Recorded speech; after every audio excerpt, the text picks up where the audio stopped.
Morning, everyone. This is Terry from Terry's Philippine Journey. Talk end of the season here. It's December the 7th, I believe. Cloudy, foggy day. Leaf season's pretty much over for me. There may be a little small cleanup to do yet, but my season's done. You can see from my backyard, barely a leaf left in it.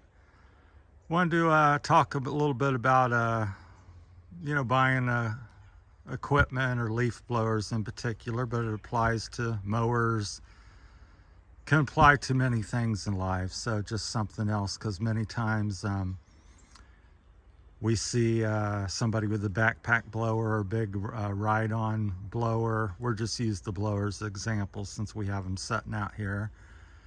And the people get excited, and I must get that backpack blower. I must get that stand-on blower. It's $10,000 and it will blow. Makes everything easier. But again, like I've always said, and being in business and in the game for 41 years now, it's about application. There's many things to consider. How much money you have, how much money you're making. I'm sure I'm going to leave some things out, and you can feel free to add things that I've missed or didn't touch on if you care to in the comments. But for me, I'm solo, been at it a long time, and I try to be efficient and economical. We'll go into things. I'll be jumping back and forth here as I usually do, but I'll kind of cut to the chase a little bit, kind of maybe start at the end and go to the work back to the beginning or something. But for me, if there's one piece of equipment in the blowers market that's handheld to stand on, being the end, one end to the other end, and the two pieces here, the push and the backpack blower, kind of being in the middle, close to button up to each of them. So it's basically four style of blowers. You've got a handheld for the homeowner, real small job, cleaning your back patio or very small lawn. Then you step up to some sort of backpack blower, and then you go to the push blower, and then for the really big jobs and huge commercial accounts, you go to the stand-on, which I don't have here. I don't have the very low end. I don't have the very high end, but I am familiar and have used them. But for me, the quarter acre, half acre, 1 acre, if I could only have one blower, the backpack blower, a high end, doesn't really matter too much. If you get a Stihl 800 or the Echo 910, which I both have here, or one of the Red Max or so forth. There's several, top brands on the market that make something very similar. Right now, I do believe the Echo is one of the most powerful blowers on the market, the Echo 9010. So if that's all you're looking at and basing it on, then that would be one that I'd take a long, hard look at. So for me, I'm a solo guy, been at it 40 some years. I have a 32 by 32 pole barn, which is here with the lights on. Can't really capture it all. I'm one man.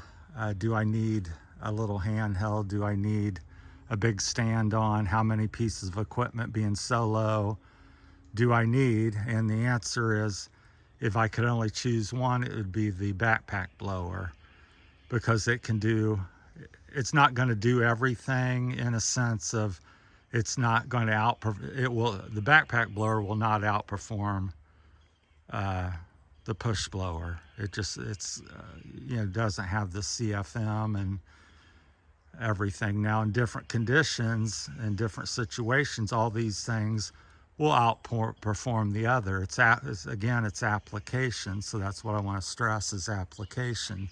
So for me, on the quarter acre to 1 acre properties, and most of mine, and again, I'm in business, so I select being solo and my equipment and everything, and all things factored in.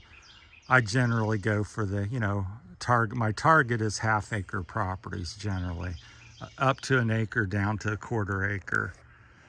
And so for that type of business or setup, backpack blower. And then if you've got the money and space and all this and that, then I would step up to a push blower. And right here we have one of the top backpack blowers and one of the top push blowers. There's several other that are decent as well, but these are two of the top ones. And then I consider how much they cost as well, because the backpack blower there, that's around $600 for the Echo. This is about $2,500, and get a nice stand-on blower. Well, you're looking probably $8,000 to $12,000, somewhere in that range. And things I think of, I can clear I've got about a little over a half-acre property here, and with the backpack blower, I can probably clear it with that, just a guesstimate, in probably let's just say 2.5 hours or something.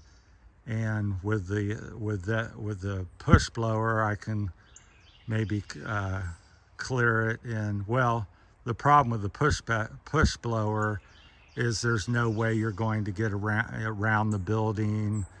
There's areas you're just not going to be able to clear. So all things being equal, if you had a flat field to stand on, the bigger blower is going to always win, outperform. But as you get into obstacles, you got bushes to get around.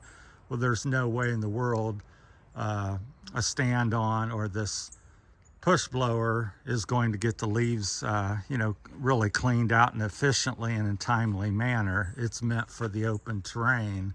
So being solo, I can only run one of these pieces of equipment at a time. And being that I've selected about half-acre lots, so that's my choice for what I've been doing. And all my 40-some years, I've used a backpack blower and this push blower primarily is my select. Yes, I could get a little handheld. Yes, I can go get a bigger unit. To me, it's not my choices. I don't see it being worthwhile to do that with that. Now, if I had 1 acre, 5 acre properties, I would definitely have a stand on. Or if I had a crew, 2 or 3 people, and had bigger properties, again, I would have a stand on with that. But for 10 grand, let's just say roughly $10,000, I don't think it's worthwhile. Also, you got to keep in mind, the area you have to store it or haul it and stuff. We'll walk around here a little bit. Like I said, my shop's pretty good size, but it's not huge. I can't get my truck and trailer in there with all my equipment. So as you keep adding pieces of equipment, you got to have them things, considered. Can you make the money? Do you have a place to keep it? Also maintenance. You come home and you've got 5 or 6 blowers of certain different kinds.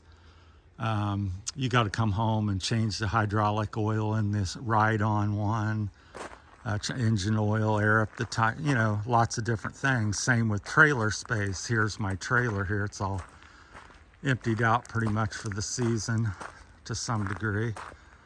I just ended up stopping Monday for the moment. But this is a 20-foot trailer. As far as I know, it's the biggest trailer available. There might be something 22, but I don't think so. I think this is the biggest trailer you can buy. And I often will haul away a lot of leaves on this, as well as having my work equipment for the day. So the front half of the trailers for leaves, I put them in tarps and drag them up and take them away for most of my customers. Now, a real heavy part of the season, I will not, and I'll blow them into the woods if there's an opportunity to do that, or out to the road for the city to pick up. But I use half of my trailer for hauling stuff away, so being solo and to have a big stand on, which eats up a lot of space even though I've got a pretty good sized trailer. You know, it just limits, cuts into my work a little bit. We'll walk around here and I'll show you a little bit about the front yard. Now again, like I said, you get in the wide open here. For instance, this is a front yard and it's about a 1/4 acre here, half acre total, a little over half acre. Now this is where like the push blower or a stand-on blower would be ideal. You have very few obstacles. Here I usually shoot them across the road into the woods. And so yeah,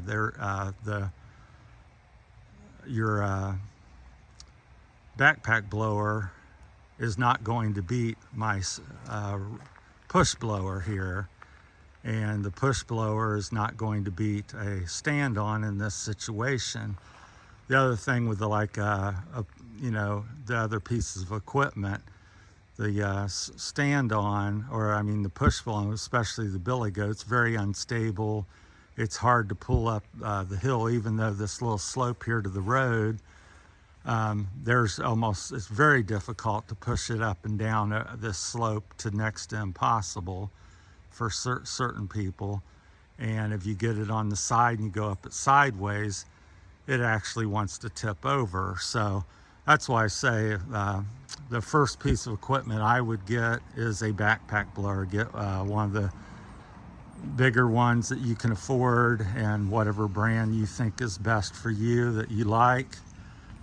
I've chosen the Stihl and Echo, and like I said, even though they're going to be a little bit slower, I can get around all the bushes. I could clear this lot here in the front, this little 1/4 acre space you see, even though it's flat, within an hour, you know, or maybe less. It may 15 minutes either way. I could get it done, get all the little beds blown out around the trees, get it shot across the road, and you know, you can get it done. Now with the billy goat, I may not be able to get near the house very much. That's why you have multiple pieces of equipment. So, and then as you get into my backyard here, you can see it's much more complicated. You got, you know, bigger beds. You don't have you're kind of going up a hill a little bit here. It's hard to see. So you have to work around all this stuff. There's not, you know, a huge open place where you can just go back and forth with a stand on or something. But so that's kind of my 2 cents on some of that stuff to consider, is working on the equipment, places to store it inside your shop, places to haul it on your rig, your clientele. Because a lot of people just shout off numbers. I make 500 a day. I make, you know, 200 an hour with something. But yeah, look at your expense. If you make 200 an hour and you have a backpack blower, you're making real good money. If you got a $10,000, you know, stand on, well, it's not as good because a lot of your money will go back into that, you know, maintenance, the cost of buying it, and extra space to store it, and you know, and work on it and stuff. When I come home with, for instance, we're just talking a little bit about these, the backpack blower and the push blower. When I come home with the backpack blower, basically at the end of the day, after 8 or 10 hours of working, the maintenance for the most part is put gas in it. It's ready to go for the day. Now this one might be, I got a flat. I have to air up the tires because now I've got tires. I got to change the engine oil, you know, different things. But as you can see, because people will say, well, the backpack blowers will replace all these other units. I don't believe that's true, because if you look at, this is the fan housing on that. It's huge. I'm going to say that's almost up to my knee. That's like 30 some inches, roughly, the outer diameter of it or something. And look at the fan housing on that. That's that black part there. There's no way that's going to produce the CFM. And here it is on the Echo. This is the Stihl, the white part there. is going to blow as much air and volume as this on the billy goat. So it's just night and day. I don't know the exact numbers, but I would say it's double or triple the CFM on this that it is on that. So I would say it's at least double, because it's double the size. But anyhow, and where that comes into play, your CFM, even though the echo is very powerful, is like on a windy day, that's air volume.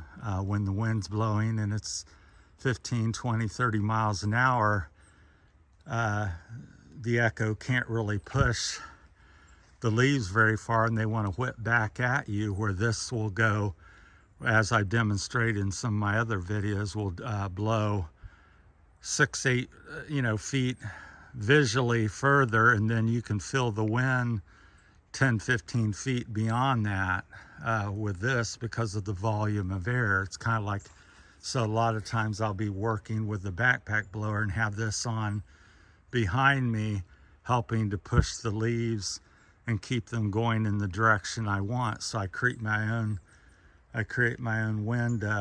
wind event behind me.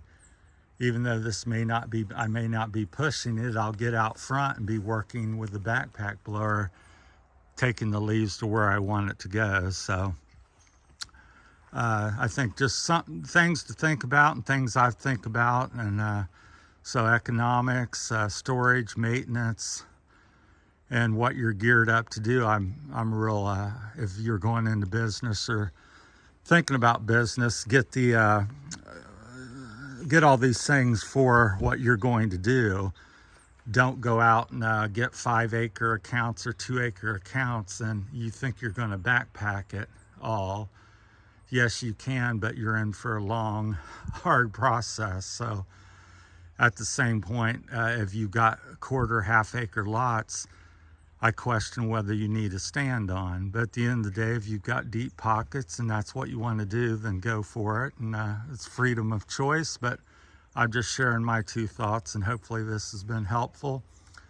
Appreciate everybody watching this season, and this is probably the last one with the blowers of the year, or maybe forever for me, because it's the end for me. I'm starting my journey, which is the name of the channel. So thanks for everybody subscribing and watching the videos, and they're going to continue. They just may be changing the flavor. So that's my take on some of the things to consider when you're doing things in business or just whatever you're doing. This could apply to so many things in life. Getting the tool that you can afford and you have a place for and you can fix, and that will perform and do what you need to do. So thanks everybody. Have a great holiday, and Happy New Year coming up just around the corner, and hope that the season's been good for you. Thanks for watching. Bye.